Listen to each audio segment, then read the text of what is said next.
E no táxi amarelo de hoje, a gente vai bater um papo com a Fã Barra.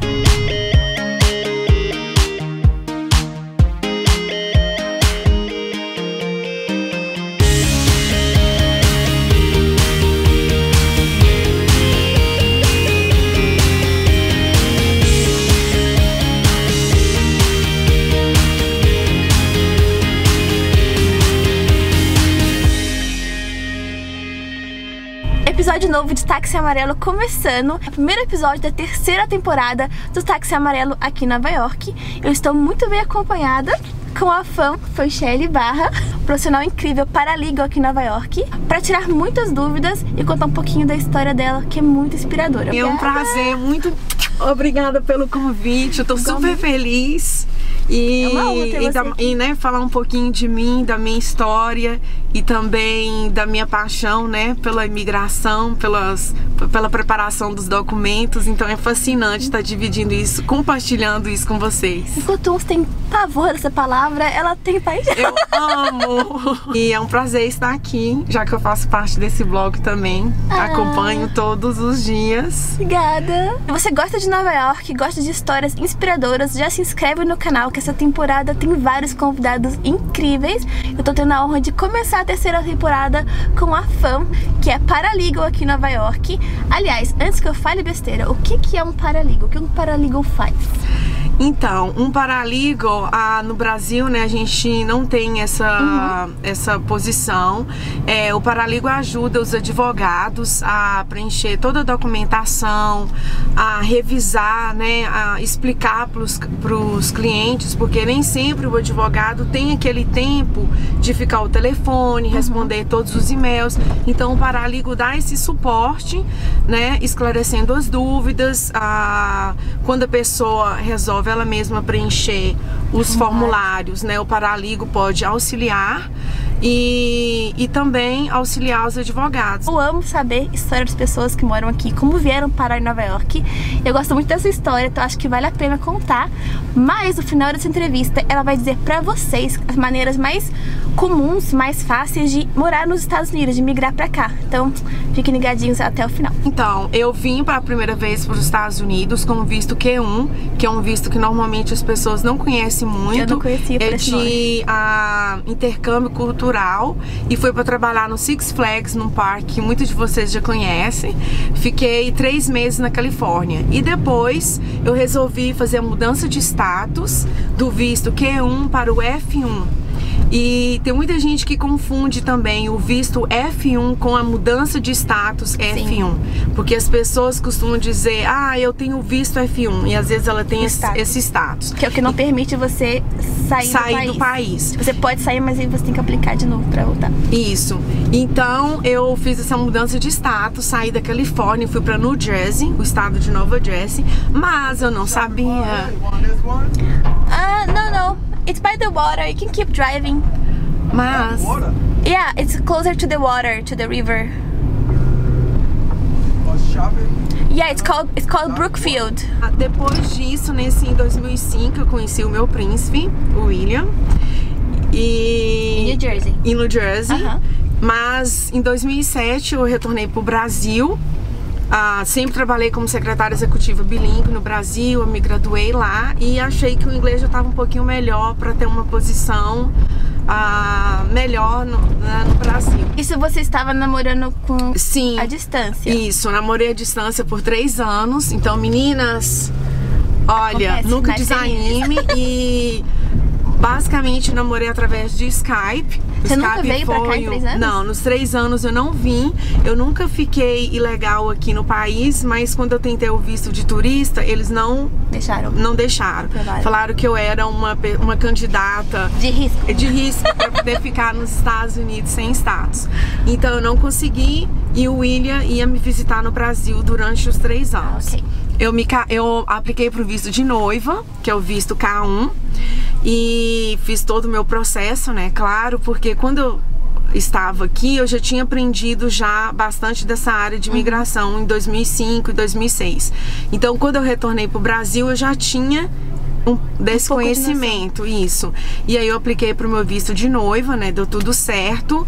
E em julho de 2010 eu retornei para os Estados Unidos. com meu príncipe William, me casei, né? E como apliquei pro meu green card através de casamento, e depois de 3 anos eu já me tornei cidadã americana, porque quando você se casa, você pode aplicar pra cidadania 3 anos após. É a data que você recebeu o green card. O primeiro green card. É, o primeiro green card. E quando é através de trabalho, você pode aplicar pro green card após 5 anos, né? A cidadania após 5 anos. Anotando as dicas de como que funciona, gente. Isso, então tem uma diferença, né? Sim. 3 anos e 5 anos. Exato. Tem um sistema diferente. E aí, quando eu resolvi, eu tive que construir a minha vida praticamente, né? Do zero. Do zero.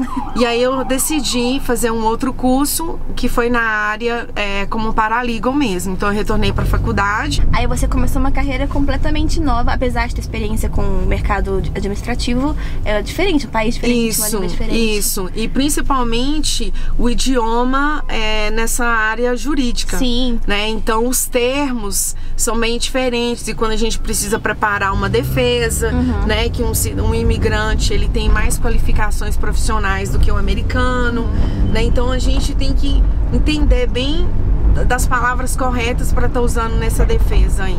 Então hoje você trabalha como paralegal? Isso, hoje eu trabalho como paralegal e sou especialista na área de imigração. E também, não necessariamente, vocês precisam fazer um processo com um advogado ou contratar uma paralegal para ajudar nos formulários. Você pode fazer por conta própria, que a gente chama de processo. Muitas vezes a pessoa está assim insegura, né? Quando ela me procura, aliás, quando ela procura um profissional dessa área, ela tem a tendência de comparar o caso dela com de outras pessoas.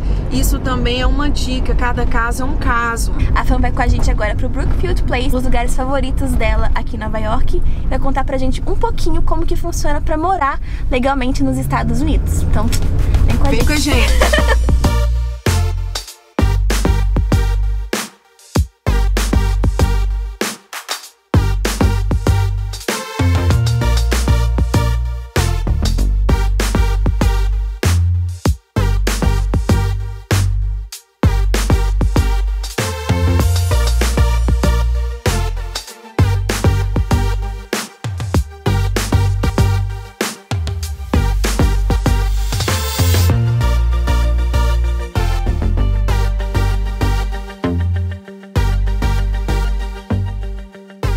Esse é o Brookfield Place. Cada vez que eu venho aqui, eu me sinto como se fosse a primeira vez. Essa energia desse lugar, essa luz entrando aqui nesse ambiente. E mesmo quando é à noite também, a vista que você tem, né, externa, é maravilhosa. Sem contar que você tem os lugares aqui para tomar um cafezinho, tem uma praça de alimentação com várias opções. Vale a pena conhecer esse lugar.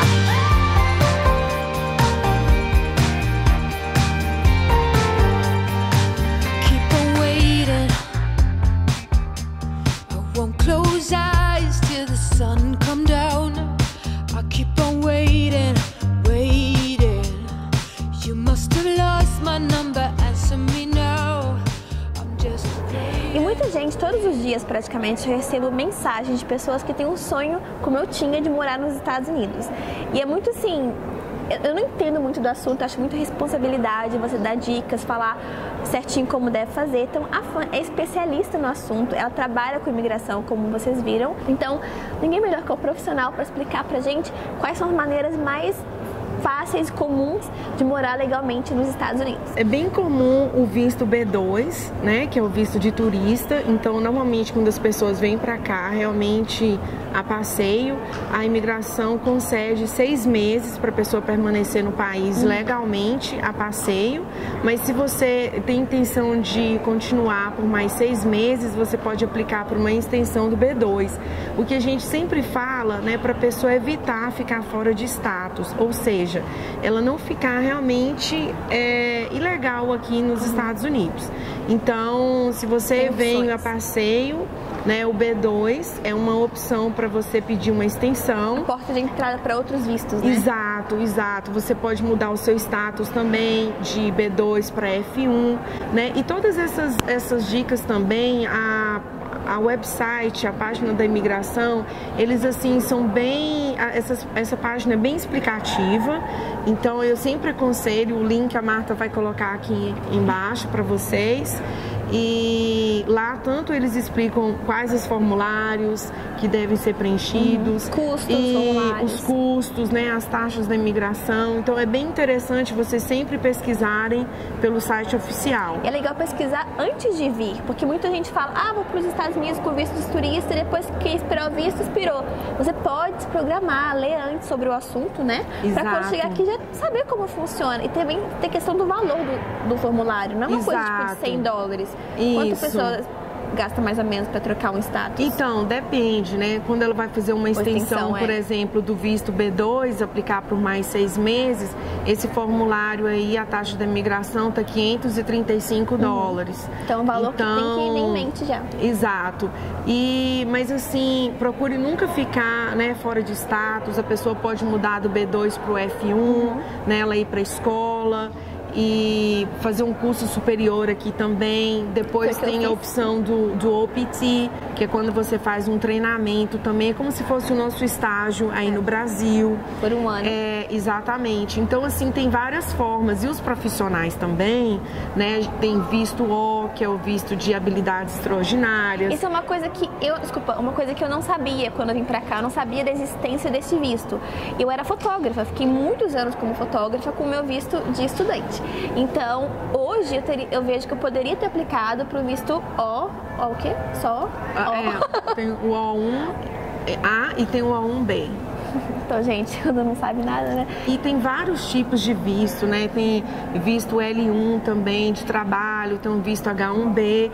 Então, assim, é interessante, né, que vocês pesquisem um advogado da confiança de vocês. A gente tem ótimos profissionais, inclusive na nossa comunidade brasileira também, aqui em Nova York, em New Jersey. E não necessariamente você tem que contratar um profissional da área, você pode fazer por conta própria. Mas, assim, veja as instruções cuidadosamente. Muita gente te procura para fazer a revisão dos documentos, né? Isso, porque às vezes a pessoa ela faz por conta própria, mas pode ter algum errinho, né? Às vezes digita também errado, então é interessante você sempre pedir alguém também para revisar. Isso faz muita diferença, porque demora tanto às vezes um processo que um errinho, até voltar o documento, mandar de novo, você já gastou meses que não precisava, caso você tenha alguém para verificar para você, né? Exato. É muito importante isso. Então, o visto de turista é um dos mais populares, que dá para você estender. O visto de estudante, que você pode tirar no Brasil, para uma instituição de ensino, tipo línguas, superior, de modo geral. Quando a pessoa está dentro dos Estados Unidos, por exemplo, e ela vem com o visto B2 e depois resolve estudar inglês, por exemplo. Então ela faz uma mudança de status e a própria escola pode fazer isso para você também. Uma escola que seja credenciada da imigração. Então ela mesma pode preparar essa documentação.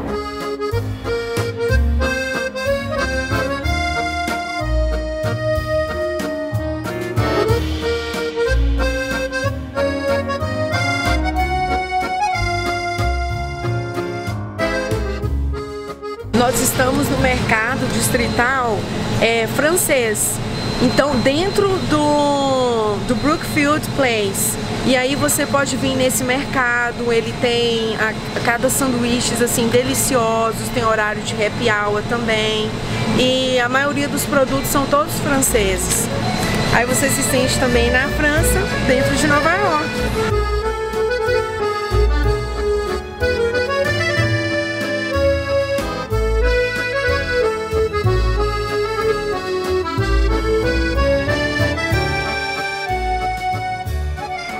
Visto de trabalho, que muita gente pergunta como que funciona, qualquer pessoa pode aplicar, quais são os pré-requisitos, qual que é a realidade do visto de trabalho, é fácil, difícil, como é que funciona? Às vezes você tem um empregador que ele não quer perder, ele quer ter aquela pessoa que vai aplicar para você. Então aí vai ter o visto H1B, vai ter o visto L1, que vai ter o visto O1. Que eventualmente pode ser um green card. Exatamente. Depois, quando a pessoa for pedir a extensão desses vistos, né, a maioria deles te dá 3 anos para permanecer legal no país, e aí quando for solicitar a extensão, né, automaticamente ela já pode simultaneamente pedir para aplicação do Green Card. Que bem bacana. Isso é não é nenhum conselho jurídico que nós estamos dando. Essas informações são todas disponíveis no website da imigração, mas assim, é interessante vocês terem um conhecimento que é possível sim, né, você ter o seu sonho americano e perseverar nisso e conseguir, né, esse petition, esse empregador, né, que vai aplicar para você. Mas uma dúvida que muita gente tem na questão de aplicar pro visto de trabalho. Quais são as chances reais, assim? Porque muita gente estuda aqui e depois termina a faculdade e fica, e agora? Sabe, eu não sou tão qualificada assim, como é que funciona? Um dia eu vou conseguir o visto? Então, por exemplo, o visto H1B, né? A imigração, ela tem lá os requerimentos, né, para esse visto. Então, tem as pessoas que podem aplicar, quem tem o bacharelado, né, o diploma, e também quem tem o mestrado. São 65 mil vagas por ano que ela disponibiliza, mas esse visto, ele é um sorteio.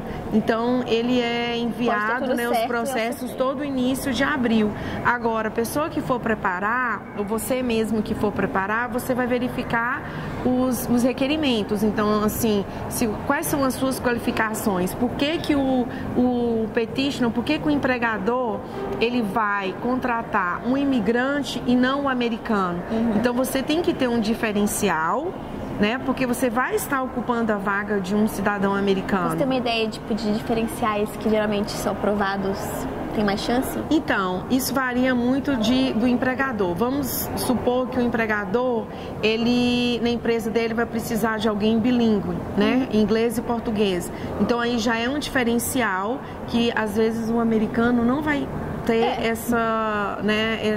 o português. É muita multinacional, por exemplo. Exato. Né? Às vezes tem, a gente tem muitos indianos que aplicam, eles são mestres assim nessa área de TI, né, de informática. Então, essa experiência, sem dúvida, na hora que o profissional prepara uma carta que é assinado pelo empregador, ali vai estar mencionando todas as experiências profissionais desse candidato. Então, ele vai dizer, olha, o americano não fala português, não tem esse background assim na parte de informática, e isso tudo conta. Vamos falar um pouquinho do O1, que é um visto, como você falou, de habilidades extraordinárias. Quais o tipo de profissionais que se enquadram nesse visto? Porque eu era fotógrafa, mas eu conheço um cabeleireiro, por exemplo. Então, tem algum limite para isso? Então, ela é bem da arte, né? Você tem que ser bem criativo na preparação desses documentos. Porque, por exemplo, a gente tem fotógrafos, a gente tem o pessoal da Broadway, né? Tem muita gente que aplica, que vem fazer esses shows aqui, tem bastante pessoas nessa área. Um escritor também, então ele pode conseguir o visto O1 falando que ele faz um trabalho para a comunidade brasileira, e ele tem como comprovar isso também, né? Então tem as fotos, tem os anúncios de jornais, né? As publicidades, os trabalhos que essa pessoa já fez. Então, assim, tem todo um histórico que tem que comprovar realmente. Então tem que ser ligado à arte de alguma forma. Exato. Entendi. É importante, então, vocês saberem que existem opções para você ficar aqui por mais tempo, sem precisar ficar fora de status, porque... Exato, futuro... não vale a pena. Né? Não vale a pena você ficar fora de status, porque aí você vai perder várias oportunidades. Como o direito, né, de ir e vir. Exato. Pode ir, mas... E todo mundo realmente pode ter o seu sonho americano. Aqui é um país de oportunidades, né? Vale a pena você perseverar, você lutar pelos seus sonhos. Nós estamos aqui, né? A trancos e barrancos deu tudo certo. Deu tudo certo e continua dando. Então, assim, não venha pra ficar fora de status. Procure se informar antes e não desista nunca. Não desista nunca, é isso aí. Se vocês tiverem alguma dúvida sobre imigração, ter vontade de morar nos Estados Unidos, ou estão aqui, querem trocar de status, querem revisar documentos, eu vou deixar o contato da Fan aqui embaixo pra vocês, o e-mail dela, que ela vai responder com muito carinho, como ela sempre faz comigo, e salva minha vida toda vez que eu tenho uma dúvida. Então, obrigada, amiga. E qualquer dúvida, deixa aqui embaixo nos comentários também, que eu vou estar respondendo tudo que eu puder. Se não puder, eu chamo ela pra responder. Espero que vocês tenham gostado desse episódio do Táxi Amarelo. E a gente se vê em breve semana que vem. Obrigada. Obrigada e beijos. Espero ver vocês aqui. Tchau. Tchau.